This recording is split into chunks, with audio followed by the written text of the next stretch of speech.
You know, there's only one event that can bring together 10,000 athletes from every race, faith, orientation, gender, into one place at one time to see what can happen with human potential, and that's the Olympic Games.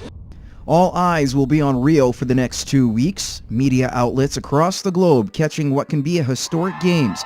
But over the past 2 years leading up to the Olympics, there seems to be a negative light cast on the country. Headline grabbers, leaving people to ask, what will Rio's next problem be?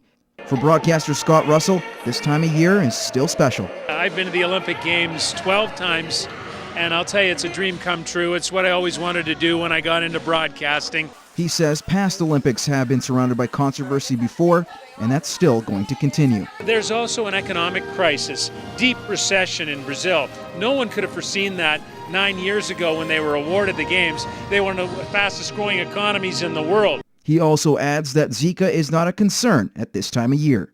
You know, I was there for 7 days. I didn't see one mosquito. We're entering the winter season in Brazil. It's cool and dry. I don't think that is the threat that people make it out to be. We shouldn't overstate the case. However, it is a concern, but I don't think it's one that's going to take away from the Olympic experience.